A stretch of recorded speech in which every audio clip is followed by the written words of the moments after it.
You 45 years old?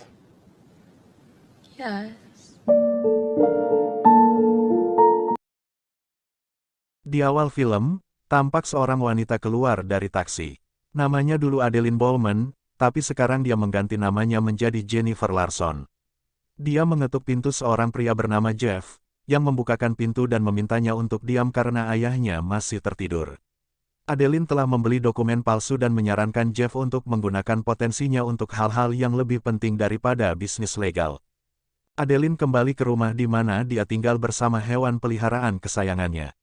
Dia memiliki banyak barang antik, termasuk foto pernikahan hitam putih yang rencananya akan dia ambil saat pindah ke sebuah peternakan. Saat ini, dia bekerja di arsip kota. Rekan-rekannya tidak menyangka karena hari ini adalah malam tahun baru. Adeline melakukan tugasnya seperti biasa, mendigitalkan kaset-kaset lama. Beberapa materi tampak memohon padanya. Adeline menonton rekaman hitam putih tentang gempa yang terjadi ribuan nyawa di San Francisco. Dia juga menemukan rekaman dirinya lebih dari 100 tahun yang lalu. Dia disebutkan di surat kabar karena menjadi bayi baru lahir pertama di tahun baru. Adeline adalah putri tunggal orang tuanya pada tahun 1929. Adeline bertemu dengan seorang insinyur muda sambil berjalan dengan ibunya di dekat sebuah gedung jembatan. Segera, Adeline menikah dengan Clarence Prescott.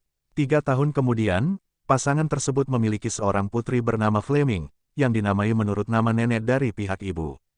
Pada tanggal 17 Februari tahun 1937, sebuah tragedi terjadi. 2 insinyur tewas dalam runtuhnya kabel konstruksi di jembatan, termasuk suami Adeline. 10 bulan setelah kematian pasangannya, ketika Adeline sedang menuju ke rumah orang tuanya di utara negara bagian, di mana putrinya yang berusia 5 tahun sedang menunggunya, sesuatu yang luar biasa terjadi di California. Mobilnya keluar dari jembatan, terjun ke dalam air sedingin es, membuat wanita itu mengalami syok hipoksia. Napasnya terhenti dan detak jantungnya melambat dalam waktu 2 menit. Suhu tubuh Adeline turun hingga 30 derajat, dan jantungnya berhenti berdetak. Tiba-tiba, petir menyambar mobilnya, membuat tubuh Adeline kebal terhadap penuaan mulai dari saat itu. Dia tetap muda selamanya selama beberapa dekade. Adeline mengaitkan kurangnya penuaannya dengan pola makan yang tepat dan kosmetik yang dipilih dengan baik, seperti apa penampilannya dan putrinya. Situasinya menjadi rumit ketika Adeline secara tidak sengaja melanggar aturan pergerakan prenatal. Petugas polisi tidak percaya bahwa dia berusia 45 tahun, dan curiga bahwa dokumennya palsu. Segera setelah itu, Adeline kembali ke San Francisco dan mendaftar di Medical College, dengan harapan menemukan jawaban atas apa yang terjadi padanya. Akhirnya, dia sampai pada kesimpulan bahwa tidak ada penjelasan ilmiah untuk fenomena ini. Setelah beberapa waktu, FBI menjadi tertarik padanya. Orang-orang aneh ini meyakinkannya bahwa dia tidak perlu khawatir, karena mereka hanya akan melakukan beberapa tes medis. Ketika mereka membawanya ke pangkalan militer, Adeline panik dan mencoba keluar dari mobil. Akhirnya, dia berhasil melarikan diri dan mengemasi barang-barang penting, mengucapkan selamat tinggal kepada putrinya. Adeline berencana bersembunyi sebentar dan hidup dengan nama palsu, karena itu satu-satunya jalan keluar. Dia memutuskan untuk mengubah nama dan tempat tinggalnya setiap 10 tahun. Sekarang, dalam 7 hari, Jennifer akan menghilang selamanya, dan Susan akan muncul yang akan tinggal di pertanian. Adeline telah merahasiakannya selama 60 tahun. Malam itu, temannya Regan meneleponnya, mengundangnya untuk merayakan tahun baru di sebuah pesta di sebuah hotel mewah. Karena Adeline tidak punya rencana, dia setuju. Di hotel itu, Adeline melihat sebuah foto lama di mana dia mengenali dirinya sendiri. Ini sekali lagi membuat ingatannya kembali ke masa lalu. Seorang pria bernama Dale memulai percakapan dengan para wanita. Dia adalah seorang artis yang menolak uang dari keluarga kaya. Tiba-tiba, Adeline memperhatikan seorang pria tampan di antara kerumunan. Kemudian, putrinya menelepon untuk memberi selamat padanya di tahun baru. Mereka sepakat untuk bertemu keesokan harinya. Setelah mengucapkan selamat tinggal kepada temannya, Adeline memutuskan untuk meninggalkan pesta lebih awal. Di dalam lift, dia berkendara dengan pria yang sama yang dia perhatikan di kerumunan. Mereka memiliki percakapan yang menyenangkan. Alice memuji Adeline dan menggodanya. Wanita itu berperilaku sopan, tetapi tidak menanggapi godaan. Hari pertama tahun ini adalah hari ulang tahun Adeline.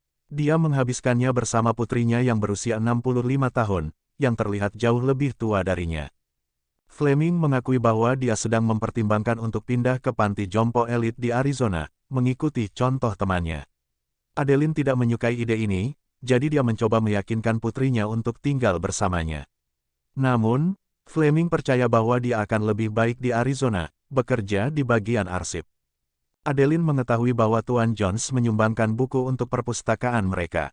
Itu untuk mengesankan Adeline, karena Alice adalah anggota dewan direksi. Tidak sulit baginya untuk mengetahui bahwa Adeline bekerja di sini. Alice menetapkan syarat, dia akan menyumbangkan buku ke perpustakaan jika Adeline mau berkencan dengannya. Dia tidak mau, tapi dia setuju. Alice memilih tempat yang tidak biasa untuk kencan, tambang di bawah kota, tempat perahu tua baru-baru ini ditemukan. Ketika dia meminta Adeline untuk memberitahunya sesuatu tentang dirinya, dia bilang sudah waktunya pulang. Dia menawarkan untuk mengantarnya pulang. Adeline mengaku bahwa dia akan segera pindah.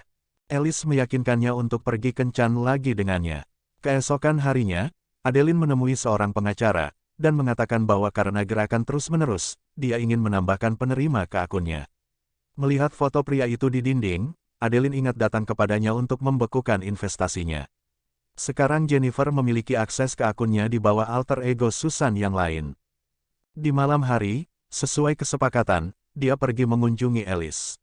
Dia melakukan renovasi sendiri, jadi masih banyak pekerjaan yang harus diselesaikan. Alice memasak makan malam sendiri, dia berbicara tentang keluarganya, dan mengaku kepada Adeline bahwa pertama kali dia melihatnya tidak ada di pesta, tapi tadi dia sedang duduk di tangga membaca buku Braille. Saat itu juga, Alice memutuskan dengan segala cara untuk menemui wanita cantik itu, menyadari bahwa Alice ingin menciumnya. Adeline berkata akan lebih baik jika tidak melangkah terlalu jauh, tapi Alice tidak setuju dan menciumnya. Lagi pula, gairah muncul di antara mereka. Keesokan paginya, Alice bertanya apakah mereka akan bertemu lagi, tetapi Adeline tidak menjawab. Dia terkejut mengetahui bahwa dia tahu bahasa Portugis. Wanita itu menganggapnya sebagai misteri nyata saat melihat keluar dari taksi di bangku cadangan taman. Adeline teringat masa lalu, ada seorang pria duduk di bangku cadangan yang ingin mengajaknya menikah dengannya. Hari itu, Adeline meminta sopir taksi untuk tetap mengemudi sambil berpikir lebih baik semua orang. Ketika dia sampai di rumah, dia melihat anjing kesayangannya tergeletak di lantai. Dokter hewan mengatakan mereka tidak berdaya untuk membantu hewan peliharaan itu karena dia terlalu tua. Itu menghancurkan hati Adeline. Dia punya waktu sendirian dengannya. Kembali ke rumah, dia tidak bisa berhenti menangis. Alice meninggalkan banyak pesan suaranya, tetapi dia tidak menanggapi satupun dari itu. Ini bukan pertama kalinya Adeline harus mengucapkan selamat tinggal kepada orang-orang yang dia sayangi. Semua orang di sekitarnya menjadi tua dan meninggal, sementara dia tampak seperti dibekukan dalam waktu. Adeline menangis dengan sedihnya. Suatu hari, Alice menemukannya di jalan, setelah mengetahui alamatnya di perpustakaan yang diceritakan Adeline. Dia secara langsung bahwa tidak ada yang bisa terjadi di antara mereka.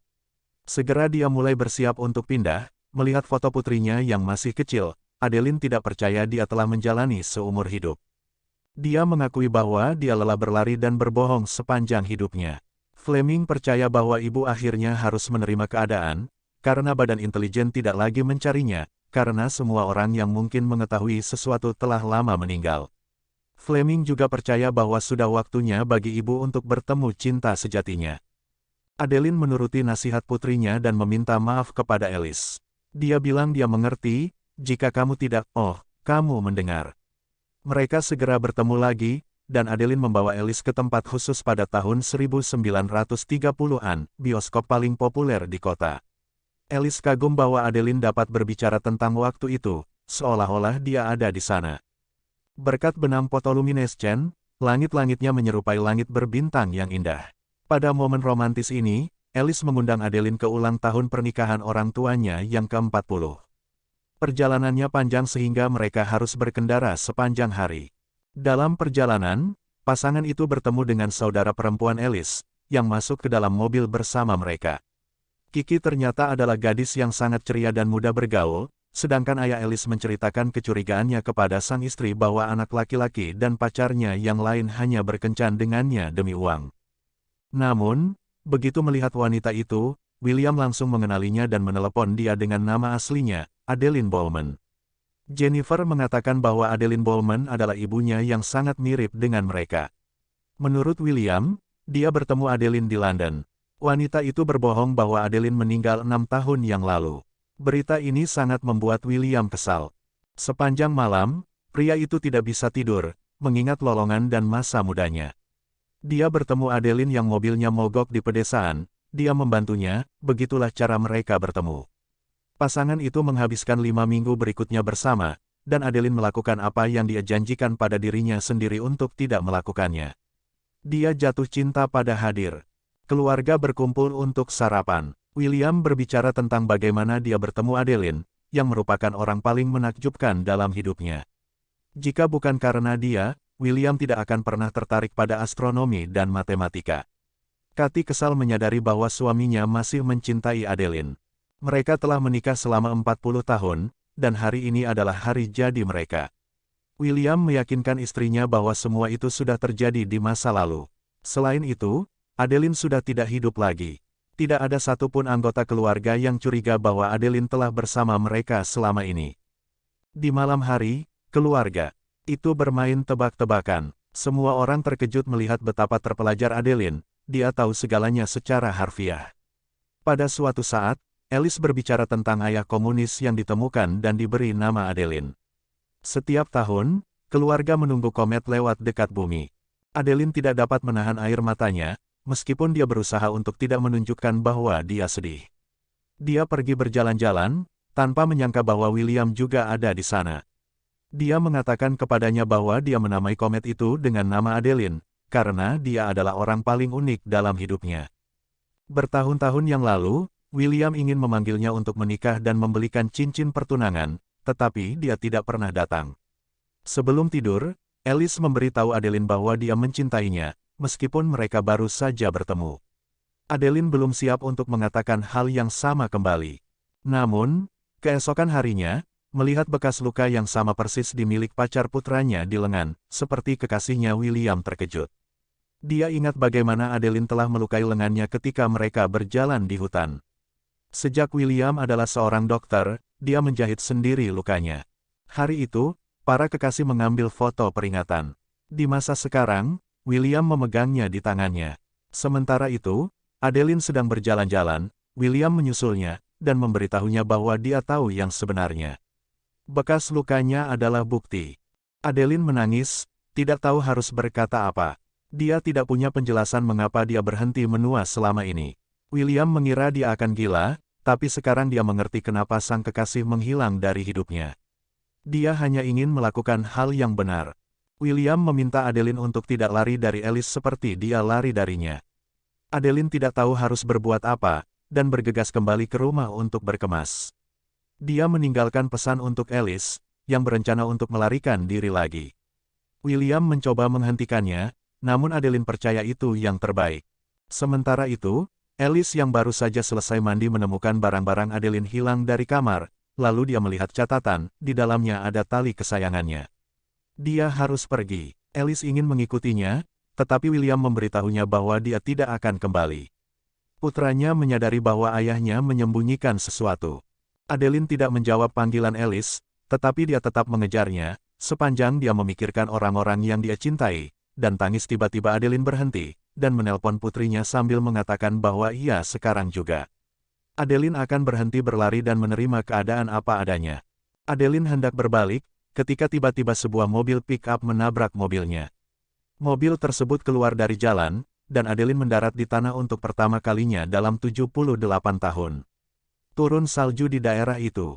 Alice tiba, dan segera bergegas menuju kekasihnya yang tidak sadarkan diri. Suhu tubuhnya turun hingga 30 derajat, dan jantungnya berhenti berdetak.